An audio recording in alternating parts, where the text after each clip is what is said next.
Good evening, ladies and gentlemen. Welcome to tonight's special workshop. Basically, we're going to go over a presentation by Ameresco about the implementation of the automatic water meter system. So before we get started, I would like to ask Councilman Rosso to lead us in the pledge and the invocation. Let's pray. Lord, once again, you've gathered us here today to make decisions. Lord, we pray that we make the right decision. Pray for this council, the mayor, the city manager, everyone in this building, everyone under the sound of my voice, even those in cyberspace, Lord. We pray that you would bless us tonight and give us sound mind to make sound decisions. In Jesus' name we pray. Amen. Amen. I pledge allegiance to the flag of the United States of America, and to the republic for which it stands, one nation, under God, indivisible, with liberty and justice for all. Honor the Texas flag. I pledge allegiance to thee, Texas, one state, under God, one and indivisible. Thank you, and you may be seated.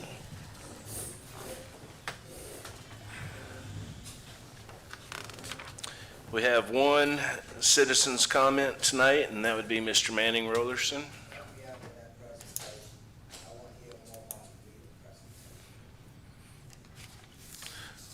We'll wait until after the presentation. How about that? All right. Okay, real quick, Mayor, just an introduction here. In February of 2024, staff completed a workshop with city council members pertaining to a number of items for discussion. The inaccuracy of the water meters was an item discussed. The council approved staff to move forward at that time with Ameresco for an accuracy study of the system's water meters. The study was completed, confirming the inaccuracies. Mr. Nobles is presenting an option to correct these inaccuracies with a total automated meter replacement project and costs associated with it. Thank you, sir. I'm assuming we'll get to the, there we go. So, Mayor, Council, thank you for allowing me to come back and spoke to you again. I know we've talked in the past before, and we just want to say thanks to your staff. They've been really good to work with, been very helpful. We spent quite a bit of time down here and went through several different workshops and different things with them over the course of the last, since February, basically back and forth several times. So want to share some of those results with you tonight. So on the screen, you will, hopefully this works, yes, perfectly. So if you recall, one of the things that staff asked us to do was really address a couple things that were challenges within the city. Number one, you've got a manually meter reading process where you physically send people around to read meters manually. It's time consuming and very costly to you as a city. A lot of your meters are past their useful life, meaning they're way expired warranty, they've just kind of worn out. You've got a mechanical device in the ground that spins and collects meters, and you'll see some of the data that they're not reading accurately as they should. There were some other operational efficiencies internally the staff that they were trying to be able to enhance their services to the citizens, to be able to provide better value, quicker response to those things, and a new AMI system will actually bring you some of those features that they're looking for. And then really it was a lack of transparency. They wanted to provide the citizens more data, more access to their consumption, not just one read a month, but be able to see data of how they were using water to allow the citizens to actually make a fact-based decision based on seeing daily data coming from the meters themselves. So the process that we followed is we were competitively procured through a co-op project, a cooperative purchasing agreement called TIPS. You guys signed a project development agreement with us back in February of this year. We have done meter testing, field surveys, gone through and actually worked with staff to evaluate multiple technologies. Multiple meter manufacturers have come in and done some presentations. We've got multiple bids. We presented all that stuff to staff. And tonight they're here to basically work with you, kind of show you some of the results of that and kind of where they'd like to head and as part of the results of the project. There was also, as part of the legislation that we're following, which is Local Government Code 302, we had to have a third-party engineering firm test or actually evaluate our calculations, look at our data. So they have reviewed our very long and thick report that we provided to the city and actually given us a good bill of health, I guess you would say. So from that, so that third-party review has been done. Obviously, staff is making a recommendation tonight. And then should you decide in the future to move forward with that, we would move into the implementation phase. And then after the implementation phase, we'd enter the guarantee phase. So that's kind of the process of where we're at tonight. So the objectives were to really determine, yes. Oh, I am not changing those. That's crazy. Yeah. No, I keep changing it on here and not on there, so I forget. Apologize about that, the slide you should have seen, so thank you, Kathy. So the objectives that we basically were trying to meet were wanting to determine the best value and the best equipment for the city and the staff. They wanted an accurate and complete scope of work with a turnkey firm fixed price. We obviously needed to test some meters in the field to tell you where your baseline were and how accurate those meters were. And then that would allow us to determine what your revenue you're losing from inaccuracies of the meter.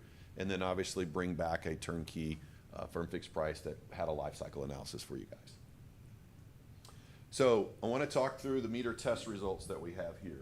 So we went out and tested a random sample of residential meters, all 5/8 by 3/4. The magic number of 68 gives us a 90% confidence factor, no matter what the sample size is. As you can see, you kind of have two different types of meters in your system. One are called positive displacement. Those are actually mechanical devices. And as you can see, as they age, they decline. They read slower, which means they're not recording the water that's going through them. Some of the new meters that the city had been putting in were called mag meters, or either they're also called ultrasonics. And as you can see, they're much more accurate. That is what we would be proposing to move forward with, is an ultrasonic type meter that staff is moving forward with. So they want to get to that. But if you average these two out, you can see that the results are basically 90% of the accuracy on those meters, which means you're losing roughly 10% of your revenue for the city. Could be more, could be less, depending on how that averages out, but it should be close to 10% through the meters. As you can see, we had 15 meters of those meters that we tested actually tested 0 in the low flow category. So this is where you would have a leaky toilet, a leaky irrigation valve. That's water that you're just not registering and picking up at all on those.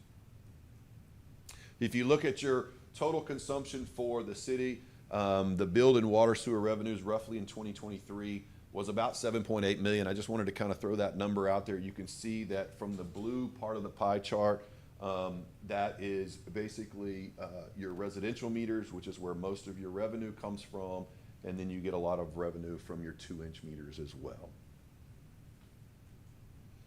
So, as I mentioned, we spent several days and weeks in the field looking at different things, and we actually have, I wanted to kind of go over some of the pictures and what we're seeing and what we found in the field. We found a mixed bag of stuff, pretty common for most cities. Obviously, you can see down here, anywhere on the coast, we will typically always run into some type of flooded pits because we've got some low-lying areas. A lot of debris, a lot of meter boxes that are buried. The meters are buried. The only part that's actually visible is where they read the meter manually right now. So you would see an area where that large picture where they've kind of opened that lid to where they can actually read that meter every month, but everything else is buried in that process and in that box. And these are just some random pictures of your small meters. We also wanted to determine what the meter box conditions were. When we go to an AMI technology, you can see you had an older technology. The old AMI technology was through the lid. That first picture on the left shows a little black antenna. The ones on the right have some antennas coming up. The middle picture does not. The idea is that part of this project will be to fix and resolve those issues. So any type of concrete gets replaced. It's almost 100% lid job because a lot of the lids are bad, and so we'll have to replace those with a new polymer lid so that we can actually put the external antenna through the signal and actually get the signal out for coverage purposes. On the intermediate side, these are meter sizes 1.5 and 2 inch. They're typically commercial. Very similar situations. We found some broken lids, some broken boxes. Anything that's broken and not structurally sound will get replaced as part of this project. Anything that doesn't have a meter box like that one, there's probably going to be a box. We're going to put a box back over the top of it to protect it. And then really just kind of similar conditions throughout the city that we found. You can see there's one that's pretty deep. They actually used a pipe to be able to get down to the actual read. We then moved to large meters. For us, large meters are considered 3 inch and up. We've put actually eyes on every single large meter that was 3 inch and larger. You can see here, these are some of your older meters. They will be replaced with a new solid state meter. In fact, all of these meters will get replaced with a non-mechanical meter, which means there's no moving parts in that meter. Those meters will all have a 20-year life cycle on them, meaning they've got a 20-year warranty on them, 10-year full, 10-year prorated. The large meters actually have a 10-year warranty versus what you're buying today, or like these typical meters would have a 1-year warranty on them on the mechanical side. So it's a big difference in the warranty of where your staff wants to take you guys. Here's a couple other meters, just different types. These are the pits that these meters are in. Obviously, we will, when we go to replace it, that one had a broken lid on it, and so we'll replace that and actually put a new meter in this box. So let's talk about the scope of work as far as where we want to go, and I'll try to give you a quick overview. So the idea is you'll have a water meter in the ground. That water meter will have a radio on it. That radio will actually send a signal up to, actually, you have 2 water towers. There's going to be a black box mounted on each one of those water towers, and we'll talk about that a little bit. So the radio sends a signal to the actual black box. That black box goes out to the cloud, and of course from the cloud we can actually generate a bill. Your staff will be able to generate a bill. Your citizens will actually have a customer portal that they'll be able to pull up on their laptop or their phone and see usage of what their meter's been doing, how their bill looks, what it's projected to be, any alarms that come on, whether they've got continuous water usage, which could be a leak, or if they want to set an alarm for a high flow, low flow, those type of things will actually all come up. If for some reason a hurricane comes, knocks down one of those towers, you do have the ability to drive the city and actually still read it as a backup if you needed to get it the next day before you could get one of the towers back up. Some of the meters will actually, instead of having a fixed base radio, which goes to those 2 black boxes, will actually have a cellular radio on it. So it's going to be considered a hybrid solution. So instead of going and putting one of these new towers up into the box on a collector, we are filling holes in coverage, meaning you got a couple areas of the city, 1 or 2 meters out here that aren't picked up by these towers. So instead of buying another black box and sticking down there just to pick up 4 or 5 meters, we're going to put a cellular radio on those to keep the cost down and be able to expand and not have it still get the coverage and the readings that you need. So here's kind of what the material looks like. The pictures on the far left there are actually your residential meters. You probably asked, hey, why are there 2 different designs? One of them actually shows the little box on the bottom, shows the actual integrated radio there with it. The top one actually would have an external radio for the cellular antenna, which is on the right there. And so the way the antenna actually, all of them will actually have an antenna that either comes right through the lid or either right underneath a plastic lid. And that gray box is what connects up to, that's the actual cellular antenna. The other one would just have a cable that goes down to the integrated radio, and you would actually only see the little hockey puck that sticks above the meter box, and it actually sits flat with the meter box. Commercial meters will be, that's what goes in the actual 1.5 and 2 inch, and then 3 and 4 inch gets the other type of meters. Those all will have an external antenna, meaning an actual wire going to an external antenna with a hole cut in the lid, and that antenna sits flat on that. That antenna is, if the box is traffic rated, that antenna is traffic rated. So if you want to run over with your lawnmower or your truck, if the box will hold you, then the actual lid, little antenna is not protected too. And it literally sits just barely above the actual lid. So the next slide shows kind of the coverage of the meters themselves. So anything in green, all those little blue dots on the left there are actually your meters. You can see how you have that outlying area out there kind of in the yellow. Some of those meters are what are actually going to be your cellular antennas. Everything in the green is covered by those 2 collectors. Those 2 collectors are called gateways. They're actually mounted on the port elevated storage tank. The other one is mounted on the Skinner elevated storage tank. And so it's nice that you guys actually have some vertical assets that we were able to leverage and use, keeps costs down. So here's kind of the meter count. We're roughly replacing 4,111 meters, of which, I'm trying to see the numbers, 700 of them will actually have cellular radios on them. Everything else will be covered by those 2 antennas. And these are all the sizes that are actually getting replaced. In addition to the meter replacement and the radios and the infrastructure that we talked about, we're also going to collect sub-meter GPS coordinates for every meter. Now that you're no longer manually reading these and having somebody go out, if somebody retires, you want to know where that meter box is, and so we're going to collect a sub-meter GPS coordinate. Your staff will be able to take that data and overlay it on their GIS system and know exactly where all these meters locations are for well in the future. Any of the ancillary materials, so if we go out and we break a curb stop, which is the valve that turns on, we're responsible for that. We cover 2 feet on each side of the meter itself for any pipes that we break, because we know that we're gonna break some pipes when we get down there. You got old pipes, we're gonna go to crank on it and it's gonna crack and we need to fix it. The lids, as you can see, meter boxes, those are part of the things that are covered. So anything that was concrete, anything that was not what we consider RF friendly on a lid gets replaced. Any type of structurally damaged box will actually get replaced as well. Those are all on 2-inch and larger, 2-inch and smaller type meters. Addition to that, there is a customer portal that actually gets installed as well. I personally think that one of the biggest values any city can make with a project like this is the customer portal. This gives your citizens the transparency that they're looking for in their water meter usage. Right now, they get 1 read per month. That's it. Meter reader goes, collects the meter, comes in and says, hey, you used 10,000 gallons this month.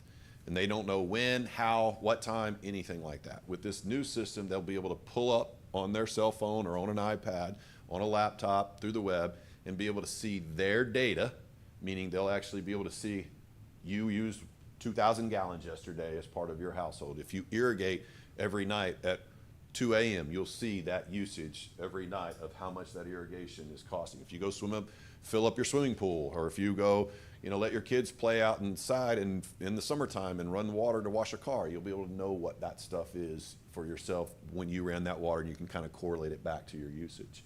As I mentioned, you'll also be able to set up alerts yourself. So if you say, hey, I only want to use 3,000 gallons a month, and when I get close to using 3,000 gallons, send me a text, send me an alarm. They can do that. That portal will allow you to do that. To actually, it'll send you a signal and say, hey, I'm getting close because I'm on a fixed income and I know that 3,000 gallons equals X amount of dollars for me.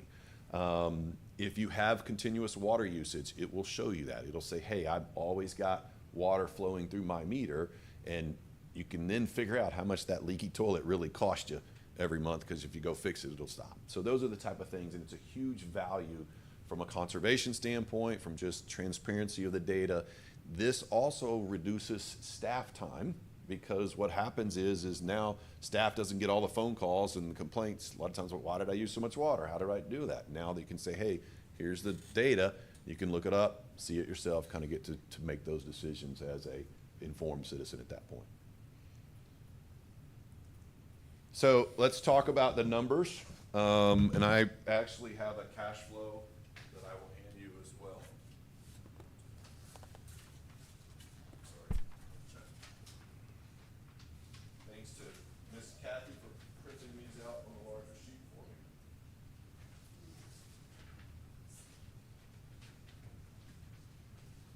Do you want one too? So, turnkey price is $3.4 million, almost $3.5 million. The Tyler Tech fees that you see there, that is your current utility billing provider. They will charge you an additional $14,000 to integrate all this software. Used to, they would allow us to put that in our price. They no longer do that. So that is an additional cost to you directly. We helped your staff get a quote on what was needed to do that, and that's the number that they gave us. So turnkey to you is roughly $3.5 million, $3.494 million. And if you look at the right side, we are projecting that roughly over $305,000 of savings, or actually increased revenue, are coming from the meter inaccuracies. So those 90% and those meter inaccuracies that you talked about earlier, that's where that number's coming from. So this will basically be increased revenue to the city. From now, you're going to actually capture the water that was being used by some of those inaccurate meters. And if you recall, some of the low flows were on 40%, so it wasn't picking that up. Is that evenly spread across the board? No. I mean, if you have a meter that's 100% accurate, you're not going to see any change in your water bill. But if you have a meter that was 25 years old and only reading 40%, you're going to see a couple dollars go up on that meter bill. It's just part of it. But the beauty of it is now it's fair and equitable to everybody. So all citizens don't pay any more or any less than what they're actually using, because now the meter is going to accurately record what's going through that water meter. Additionally, you're currently paying to a third party to go manually read your meters, and that is roughly the 93,000 that you see in operational savings for that. And you're actually having to, part of that, I think there's some meter cost associated with that, meaning where the third-party contract's roughly 63,000, you can see on your spreadsheet here. And then there's $30,000 in additional cost that comes in from replacing some failed meters and actually doing some other internal costs that staff is gonna be able to save and pick up some efficiencies by having an AMI system in place. Plus, you now have warranty on these meters, so you're not gonna be buying meters for a while because they have a 10-year prorated warranty. So that if the meter fails, you actually send it in, you can send in a brand new meter back. There are some ongoing fees associated with this, which is called SaaS fees, software as a service. Those fees are listed out there on the right-hand side. So you roughly have, to the meter manufacturer, which is Neptune, you roughly have $19,000 a year in software fees. They also have the customer portal, which is additional $5,400 in fees. And then Encode, who is your billing provider, has an additional $3,000 to make sure that all these software is kept up to date. So everybody, as you know, has gone to the cloud with their fee services. Kind of like your cell phone, you pay AT&T every month to keep up everything on their software. It's the same thing with this, but they basically keep all those two different softwares talking together at the same time. In year 3, so we guarantee meter accuracy as part of this project, which obviously allows us to translate in this, into this revenue number. And so in year 3, we have to come back and test meters. So the legislation says we have to test meters at least one time in a 5-year period. And so we're going to come back in year 3. We're going to pull that random sample like we did on the baseline. If the meters meet our guarantee of 98.5%, then we've met our guarantee, we move on, everything's good. If they don't, then I have to start writing you a check for whatever the inaccuracies are, or potentially replace meters. Because if I write a check for the next 15 years, I'm probably going to be replacing some meters instead of writing you a check every 15 years. I have had to do that one time. We replaced 6,500 meters one time when we had some failures. But again, hopefully in the last 20 years, I've only had one project do that, so hopefully it doesn't happen here and the meters hold up like we're expecting them to. At the end of the day, if you look at this 15-year period, we ran some quick math. This is just a simple cash flow. You roughly have a positive annual benefit of over $100,000 a year. And over this 15-year period, you should have a $1.7 million net positive benefit to the city for doing this project. So with that, I do have one other slide that just kind of shows those rough numbers of the average. So this is basically just the average of those numbers, the average revenue increases, the average operational cost, and then of course the net benefit at the end of the day. So with that, I will be more than happy to answer any questions that you may have about either the spreadsheet that I handed out or any of the slide deck. Thank you for the presentation and all the hard work that you put into this. Council, do you have any questions? I have one. Yes, sir.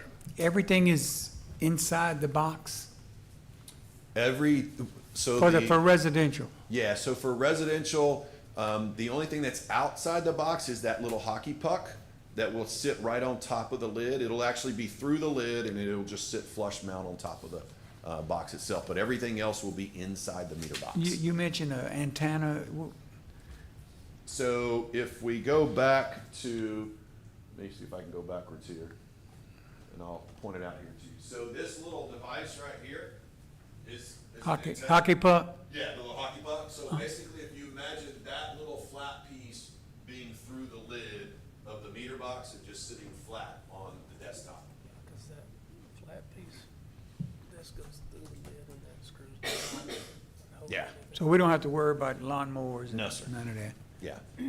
You won't have to worry about lawnmowers. You know, they're always trying to get us to pay extra for gas and water lines being broken. Are you replacing the PVC? Or If we using break it- you using the existing PVC to put this new meter in. meter in? Yes, sir. We're gonna basically, in a perfect situation, we go to the meter box and we undo the meter nuts and we pull the old meter out, we put the new meter in.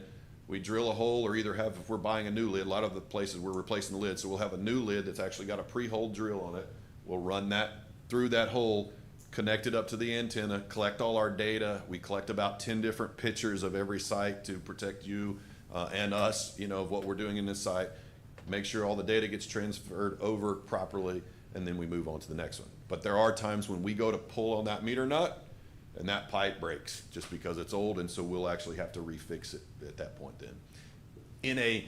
In most instances, the water is only off less than 15 minutes at each site. If we do our job correctly, we do our prep, we do everything first, and then when we get to the time to take the house, we're off about 15 minutes usually if we're doing good. There, obviously, if we break a pipe, we're gonna have the water off a little bit longer. So we still call the city hall if we have any problems with that meter. Yeah, so during construction, we'll obviously have, one of the things that we do is we'll have a communication plan that goes out to the citizens. We'll work with staff on what that looks like. We'll probably post some frequently asked questions. We may even create a video if they want to on what a typical turnkey installation looks like for residential. But we have kind of a knock on door policy where we would actually go up to the meter, we'll check and verify everything, and then we'll go knock on the door. If somebody comes to the door, we hand them a letter that we've created, that the staff has helped us create. And we'll say, hey, here's what we're doing. We're here to change out your meter.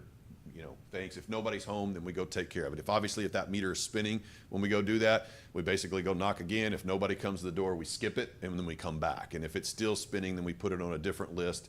And I have a full-time on-site construction manager that's an Ameresco employee here that will be living here during this construction period. And he'll be responsible for kind of getting that individually scheduled. And then if we do have any issues that come up, we always, when we leave a door hanger on the door, and it has a phone number on it. And that phone number is usually our after hours number. And it also will probably have staff's, a number for staff too. We want to typically be the first call at that point. It depends on how staff wants to handle that and how they want to record and log that. But we will, you know, unfortunately, we're all human, and sometimes, you know, we may leave a valve off and we have to go back. You know, you come home and now the water's off, or maybe when we went to pressurize it, that it didn't pressurize, meaning it didn't stop spinning, and so we don't want water to keep flowing, and we don't know where water's going, so we'll turn it off and leave a tag that says, hey, we left your water off on purpose because it was spinning. So we've had this happen where somebody is in their house and we're outside changing the meter, and they go and they were like, they went to turn the water on, they're like, oh, no water, oh, that's right, they're changing my meter, and they leave it on, and then they leave, right? Well, when I go put the water on, turn it back on, all of a sudden now I got water flowing, and I don't want it to know where it's going, so I turn the valve off if I don't have water stop. I don't want to flood somebody's house. So there's lots of processes in place that are our standard operating procedures, and some best practices that we use to make sure that we try to have minimal downtime for you as a resident, as well as minimal interruptions to staff, because we know they have their normal jobs, so we handle all the data integrations, all the on-site field work that's set to revolve. So the box we see there with the hot plug on top, that's what it's gonna look like? So that is for the cellular device. All you would see, so when you open your box, if you had a cellular endpoint, you would see that little gray box with, all you would actually see on the top from the ground is the actual antenna sticking, you know, flush, that little hockey puck on the top. This part would be the only part that you would actually see. If you opened your lid, you would see this attached underneath there, and then it would have this wire going to this meter. If you doesn't have cellular, you would see this is the actual, this gray box is actually replaced with this integrated, and right here, there would be a cable that came out and attached to a hockey puck that would be sticking through the actual lid. So how would you be able to tell if you are losing water? You know, right now, you can go out and look at your meter and see the dial. Yep. So this one has, you can see these digital displays. You can still do the same thing. You have a digital display on all of these meters. You can physically go see exactly what's going on. And now you'd actually be able to see, not only if you look at it, but you could also just, instead of going out in the meter pit, you just pull up on the customer portal and look on your phone, and you can tell whether or not you've had continuous usage or leakage or whatever. In other words, you could turn your faucet on and, you know, be able to see It's not real time because this radios send a signal every so often, and then they're pushed up, and so the data is roughly 4 to 6 hours old, is usually what that is. Good question, though. And how often do they read, Chad? Daily. I mean, Actually, hourly? Yeah, it's hourly reads is what's going to come in. You'll actually get data, I think, is transmitted 4 times a day for this manufacturer, and then it's updated. But yeah, you get actually hourly reads that come in. So you'll have 24 periods of water, and you'll show whether or not we've had continuous consumption, or you read 100 gallons or 50 gallons or whatever. So Yeah, I knew the answer. I just wanted you to answer. not a problem.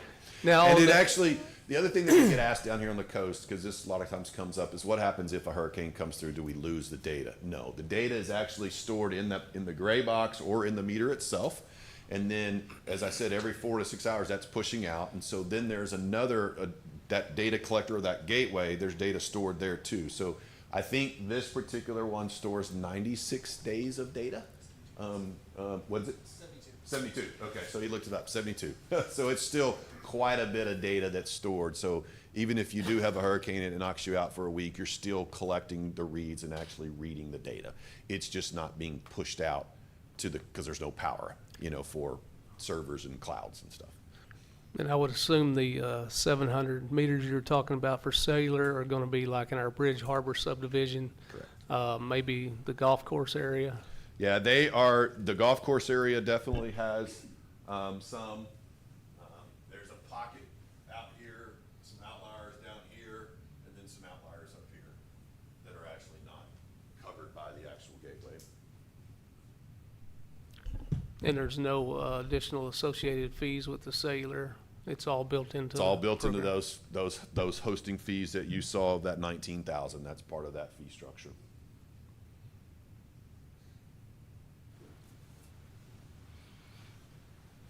So is this the latest and greatest? It is. Yes, sir. Across the nation? Of course.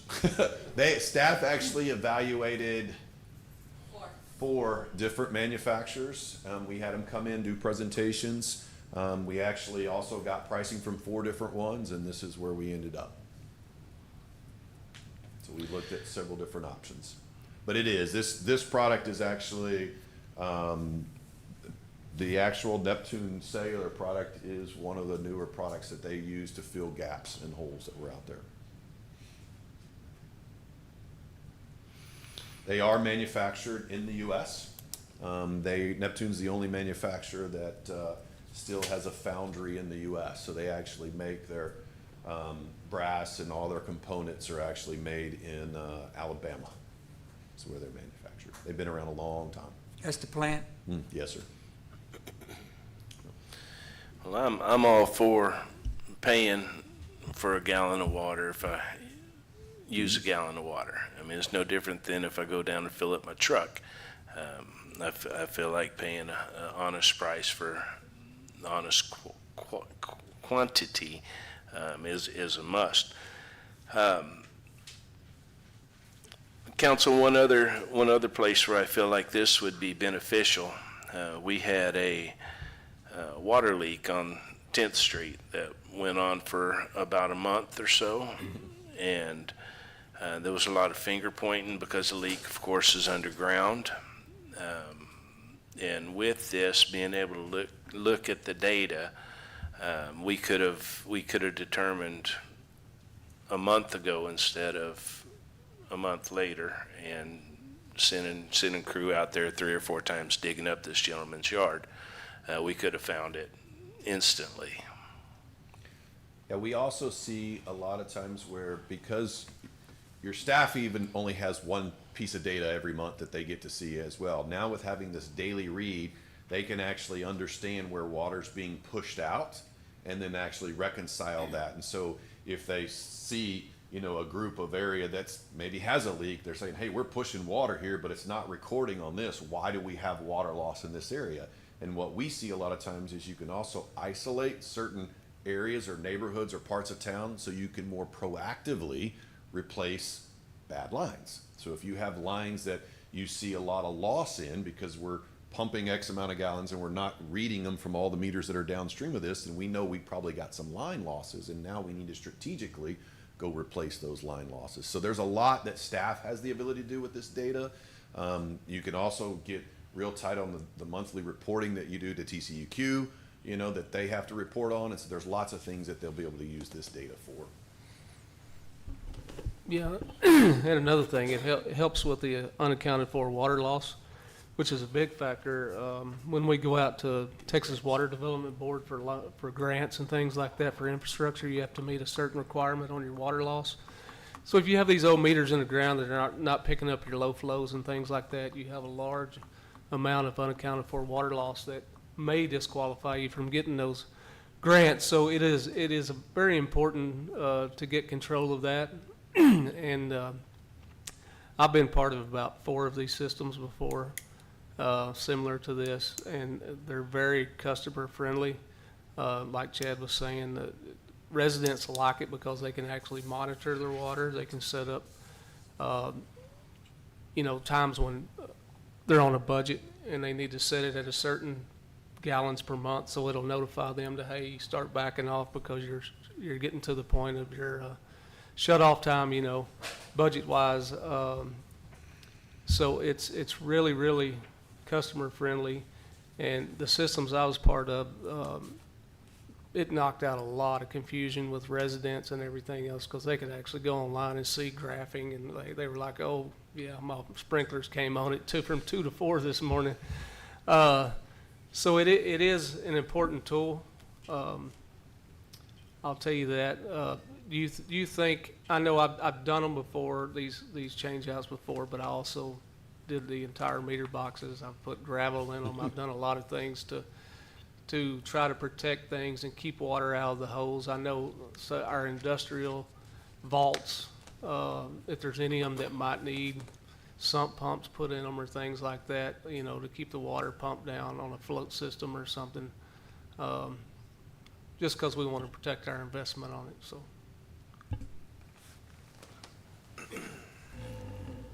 Council, any more?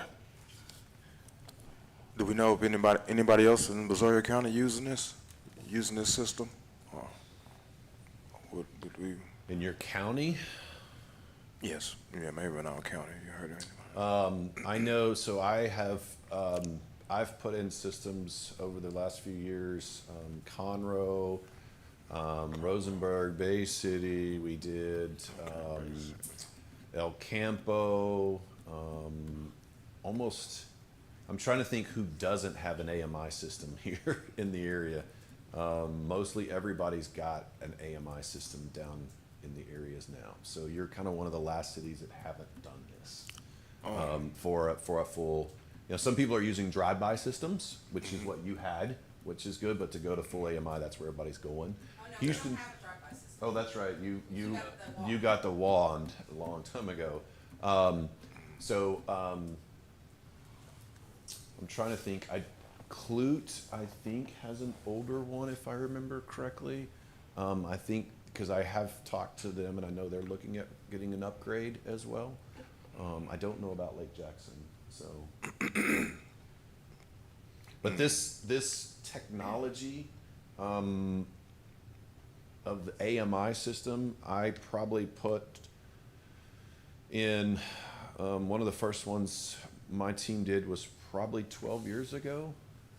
One of the first drive-by systems we put in was a good 16, 17 years ago, probably now. The team that I work with as part of my staff has probably done over 100 different systems in Texas. Did we say what's the estimate time of how long this takes to do No, the good report? question. So once we get material, because we have to wait on material, we know the residential meters, they actually have improved their lead time. We're seeing residential meters in 2 to 3 weeks now on the 5/8, but the 2-inch and 1-inch, inch and a half have a little bit longer lead time. So let's say that the lead time is 3 months. If you decide to move forward, we would probably, it's probably gonna be less than that, because we would probably start with the infrastructure, will take us a couple weeks to stand that all up, get all the software.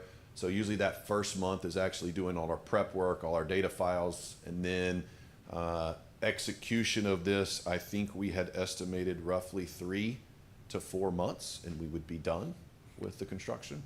So we typically average about 300 to 500 meters a week is what our crews are going to typically. And it depends. Some parts of town are going to go a lot faster than others. There's going to be a lot more digging, a lot more.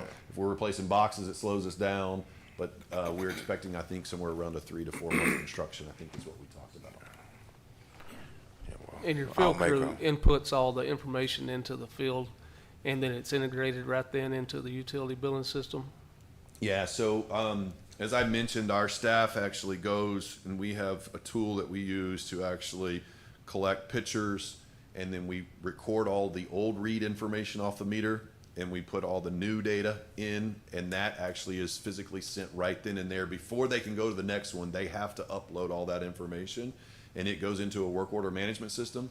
That work order management system, once it hits the cloud, staff can actually see exactly what took place at that resident before we move to the next one. They'll see the pictures, they'll see the stuff, and then once a week, that data is transferred over into the CIS system, into your billing software, and then a file spits it out and tells us if we got any errors, and if not, that system is ready to read the very next week.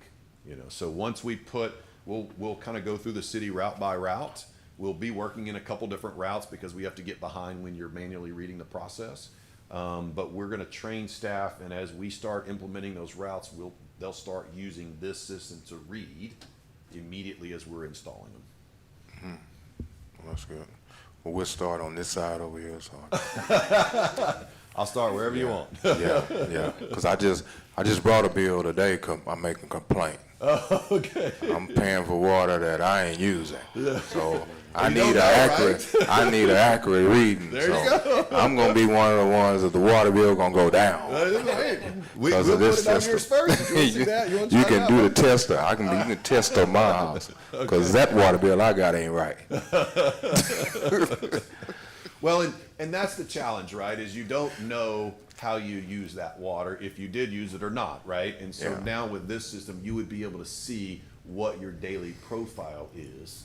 And, I've seen some where basically says, hey, and there's no way I could have used this water. And then all of a sudden you say, well, hey, on December the 13th, you used 5,000 gallons of water. Can you think back? Oh, that was Saturday. Oh, I filled up a pool, or I busted a water line, or a lot of times it happens in the summertime where you left the water hose on all night long and you didn't realize it, and you go, oh, I did use that. Those are things that do happen, Yeah. unfortunately. But at least this would tell you, hey, for some reason you're using continuous water and you're not supposed to be, so here's an alarm. So it would, I got an alarm on my phone that says I'm using continuous water and I shouldn't be. Now you go out in the yard and you go, I have to let the water hose on, turn it off so you're to catch it before it gets there. Yeah. Those are some of the benefits. 'Cause I had a leaking toilet, but I fixed it. So that should have fixed the problem. It would be able to tell you how much that leaky toilet uses. People don't realize how much water goes through a leaky Yeah, toilet. yeah, It is yeah. significant amounts of water. It is. Yes, sir. That, if it was a break on the city side, does it register that water? No, sir. It doesn't? It gotta has to go go, through it has the to go meter. through the meter. Those meters are waterproof. Yeah, they're designed to be in a pit. Yeah, they're designed to be in the pit. So is the radios. They're all potted, and sealed, and everything's designed to be in a flooded environment. So, once your company comes in, replaces all the meters and everything, get everything activated, and you go on to the next city, everybody's happy. When we have someone come up that wants to build 20 houses over here on some property where there is no infrastructure, is this something the city will be able to install for future growth? Absolutely, yeah. So, and that way you can do one of two things. If that neighborhood, so we're gonna train your field guys to basically make sure that they know how to install the meter and work on it and troubleshoot it and do all that, and they're welcome to join our crews when we're, doing the transition. But we'll have also a 1-year workmanship warranty on everything, as part of that. And then that same example you just used with the 20, if it's within the coverage of those 2 gateways, all they have to do is go put the meter in the ground, and basically you swipe it with a magnet, that activates it, it sends a signal up. Staff on the inside, customer service, would input the data, and that meter's reading, you don't have anything else. If it's outside the coverage and way out far, then you would just basically buy a cellular, do the same thing, activate it, and it's done. One quick question for you. Okay. All right, on your cellular endpoints, Uh-huh. I can tell you what's gonna happen. I've seen it happen before. Sure. So people are like, oh, we got a new meter, right? So they go out there and take a look at it. They pull the lid up, look at it, they put it down. All of a sudden, you got a piece of wire hanging out about this far. Then they cut it with their weed eater. Correct. I've seen that happen numerous times on those cellular endpoints.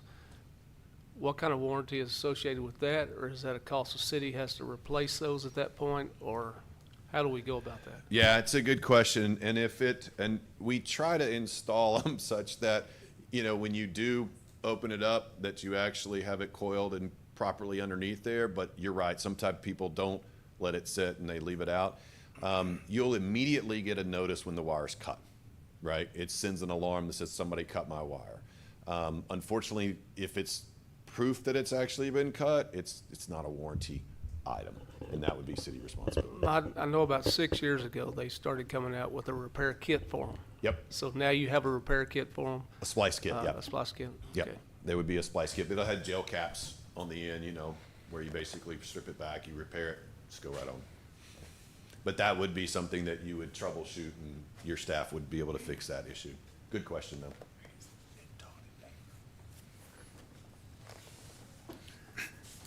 So I have a couple of questions. Sure. Question number one that I have is, you stated you're going to replace the lids with polymer lids for residential. Are those drive-proof? Because we do have residents who have concreted around that. It's within a driveway. And so if a car drives over it and it's polymer, it's going to fail over time, especially with the weather that we have, heat, wet, and that.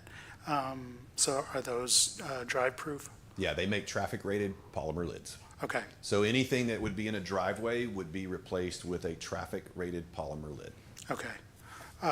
And this is residential, not commercial? Correct. Okay. They make them in all different sizes. Okay. And then the current water meter in residential, if it's sitting ground level, will it still stay flush with ground, this new lid, or is it going to be raised? Yeah, so the profile of these meters is lower than most of the profiles that the meters that you're currently using. So we will put the meter box back where it is today, or try to get it down to level. So if we had physically have to replace the box, which means we're digging the box up and put it back, we're gonna try to make it flush with grade, right? Ground level, grade level. I mean, obviously it's not gonna be level, because if the ground's so like this, it's not level, but we're gonna try to make it grade level. If for some reason the meter, and that's assuming everything will fit inside the box, and it should, right? There's usually enough room to do that. If for some reason your service lines are super high, and that's why the box is actually sitting above it, then we'll go as low as we possibly can on that box, and then put it back, because we're not gonna move the service line. I mean, that's just, you would have to dig it down and repipe it. So those aren't gonna take place. But it will be at existing conditions or better, is typically where it is. Okay. The only other thing I would say is that, I'm trying to think of another scenario where that would come into play. Okay, because I was just looking at some of the pictures where there are some that are elevated. Yes, Yeah, like the ones on like the, those on the elevator. Yes. We will do our best to set those lower, but knowing that they're up like that, that's probably because that service line's probably only about this deep, if I had to bet. okay, Yeah, so, in those other cases, like the box on the left, if we would need not have to replace the box, we just put a new lid on it, that box is not gonna, we're not gonna dig it up or do anything with that. Okay. Okay. The middle one gets a new box and a lid. It's crushed. Okay. And then with our, when you're putting in the new meter, you will not touch the shut-off valve. That's normally there, correct? You're going to leave that as is? So we have to use the shut-off valve to turn the water off to Correct. replace it. If we break it, we're responsible for it. Okay. If not, we just open it, it holds, I mean, it closes it, it holds, we change our meter, we close it and open it back and move on. Okay, okay. And the reason I'm asking these questions is it's leading up to, we have some residents, and when we go back to those meters, who may not be able to look on a digital platform. Sure. So their only way is to actually read it from the meter. And so I'm thinking, well, they may shut it off, see what it stops at, then turn it on and see if they have a leak and things like that. And so I'm trying to think of those residents as well who won't be able to. Access. So, okay, But yeah, you'll have the city should have a shut-off valve on every meter, for that. So, you know, those are gonna stay the same. We're not taking them out or anything like that. okay, If they don't hold, though, we'll replace it. okay, okay. And then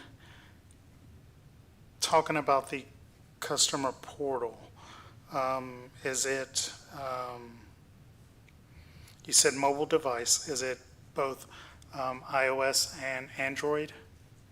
So it is a bring your own device model. Okay, Yeah, so it would work and it'll adjust accordingly. okay, I don't think it's actually an app. I think it's actually a website Okay. that goes to it.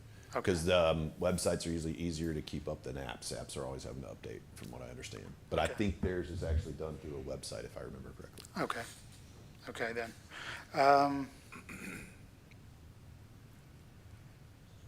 And you stated that this is for 15 years, and that our net benefits are about 117,000, correct? Yeah, that's just in this cash flow. I know Miss Kathy has been working with some financial folks to try to figure out, obviously, if she beats this rate, it gets better, more up, you know. But the idea is this is just a draft cash flow financed out over it, using a tax exempt lease over a 15-year period. How you finance it is up to you. Okay, The life cycle that the financial folks want to know is what is the life cycle of these meters? And the legislation allows you to go 20 years, and banks are okay even funding these things up to 20 years because it's got a 20-year warranty on it. You know, 20-year prorated warranty on it. okay. Okay.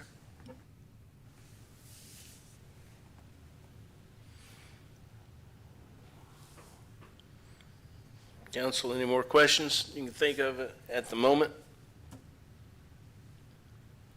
I tell you what we'll do.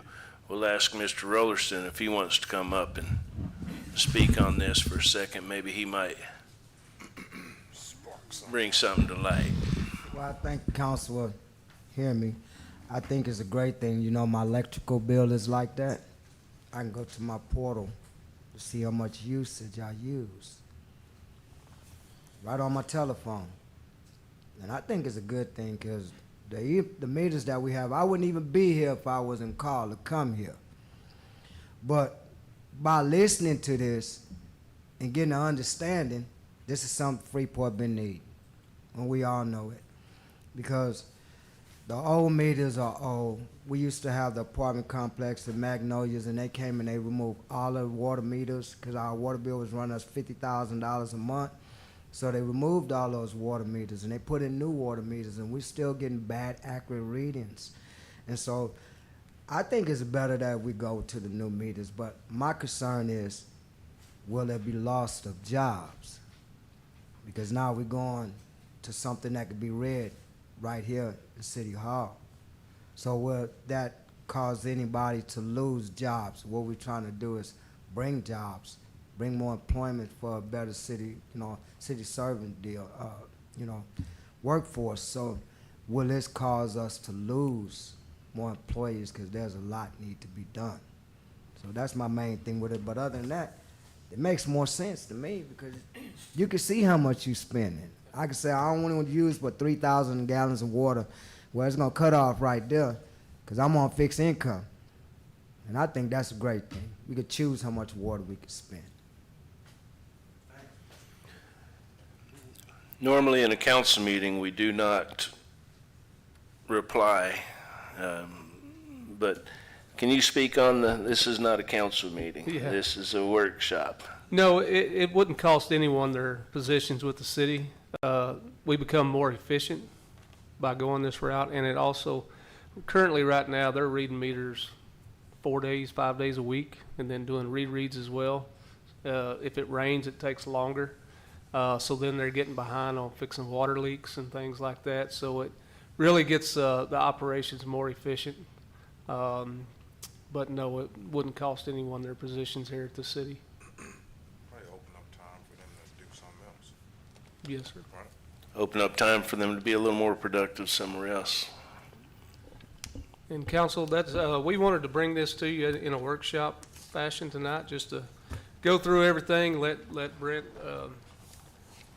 do his, Chad do his presentation.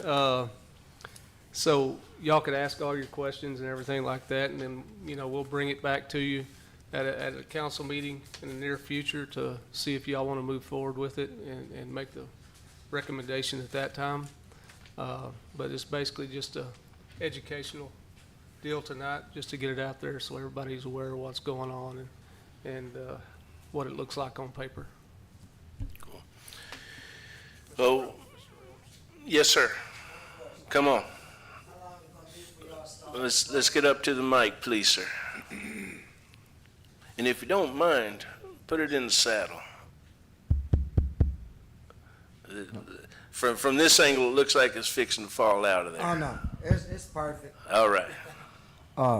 My concern is how long it take the council to come back and get this program started, because it need to be started like yesterday. Seriously, we're losing money, and looking at is a net gain of $117,000. Hey, this city need every dollar it can get, so we should be back in this program as fast track. I tend to agree with you.